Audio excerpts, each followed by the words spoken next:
Corona के पीछे हम लगातार आपसे कह रहे हैं कि कहीं ना कहीं चीन की साजिश थी और इस बात को पुख्ता करने वाला एक और सबूत मिल गया है। आज ये बात सामने आ गई है कि चीन ने कोरोना पर पूरी दुनिया को गुमराह करने की एक बड़ी साजिश रची थी। जर्मनी के एक न्यूज मैगजीन रिपोर्ट में दावा किया गया है कि चीन के राष्ट्रपति शी जिनपिंग ने WHO यानी विश्व स्वास्थ्य संगठन के director general doctor Tedros Adhanom को फोन किया था बाकायदा और कोरोना की जानकारी छिपाने को कहा था। रिपोर्ट में कहा गया कि शी जिनपिंग ने WHO चीफ से कहा था कि वो इस बात को छिपा लें कि कोरोना का वायरस इंसान से इंसान में फैलता है। इसके अलावा जिनपिंग ने यह भी कहा था कि WHO इस महामारी की चेतावनी देने में थोड़ी देरी कर दे। आप खुद बताइए, जो चीन दुनिया से यह छिपाना चाहता था कि कोरोना का वायरस इंसान से इंसान में फैलता है और उसने WHO से यह भी कहा कि वो दुनिया को इस महामारी की चेतावनी कुछ वक्त तक ना दे, तो इसका मतलब हुआ क्या? यह कहीं ना कहीं चीन की एक साजिश थी। चीन चाहता था कि दुनिया को कुछ दिनों तक इस भयानक बीमारी के बारे में पता ही न चले और तब तक यह वायरस पूरी दुनिया में फैल जाएगा। और बड़ी बात यह कि जर्मनी की इस मैगजीन की यह रिपोर्ट हवा हवाई नहीं है। इस रिपोर्ट में जर्मनी की फेडरल इंटेलिजेंस सर्विस का हवाला दिया गया है। जर्मनी की खुफिया एजेंसी ने चीन के राष्ट्रपति शी जिनपिंग और WHO के डायरेक्टर की बातचीत की जानकारी हासिल की है। इसके मुताबिक 21 जनवरी को दोनों के बीच फोन पर बातचीत हुई थी। अमेरिका के राष्ट्रपति ट्रंप तो शुरू से कह रहे हैं कि इसके पीछे चीन की साजिश है और ट्रंप ने बार बार कहा है कि चीन चाहता तो इस महामारी को फैलने से रोक सकता था, लेकिन उसने ऐसा किया नहीं। जाहिर है इसके पीछे चीन का कोई बड़ा एजेंडा था, तभी तो वो कोरोना की जानकारी पूरी दुनिया से छिपा रहा था।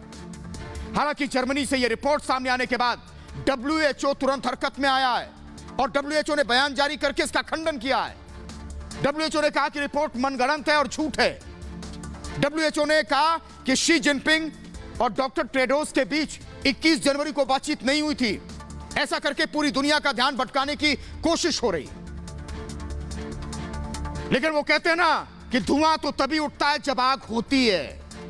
जर्मनी की मैगजीन जिस खुफिया रिपोर्ट का हवाला दे रही है उसे यूं ही हवा में नहीं उड़ाया जा सकता, क्योंकि यह बात तो पूरी दुनिया जानती है कि कोरोना को लेकर चीन शुरू से झूठ बोल रहा था। उसने कोरोना से अपने देश में मरने वालों का आंकड़ा भी छिपाया और बाद में कुछ और बताया। चीन कोरोना को लेकर स्वतंत्र जांच से भी आनाकानी करता आया है। इसके अलावा कोरोना का वायरस कैसे फैला, इसे लेकर अपने देश में होने वाली रिसर्च पर भी चीन ने पाबंदी लगा रखी है। और जाहिर है जो खबरें आ रही हैं उसे देखकर यह लगता नहीं है कि चीन दूध का धुला है।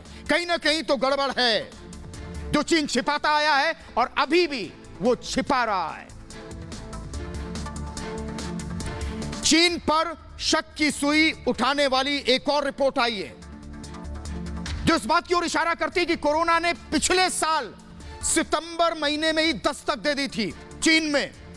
यह बात 18 सितंबर 2019 की है। वुहान के एयरपोर्ट पर दोपहर में एक इमरजेंसी मैसेज आया था कि एयरपोर्ट पर एक फ्लाइट लैंड करने वाली है और उसमें सवार एक यात्री बीमार है, उसे सांस लेने में दिक्कत हो रही है।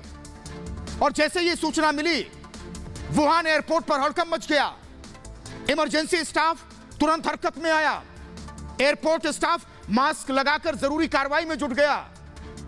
चीन की सरकारी मीडिया के एक पत्रकार के मुताबिक वुहान के प्राथमिक सहायता केंद्र की तरफ से जानकारी दी गई कि यह नोवेल कोरोना का मामला है, लेकिन इसी के साथ यह भी बताया गया कि एक ड्रिल थी जो सफलतापूर्वक पूरी हो गई।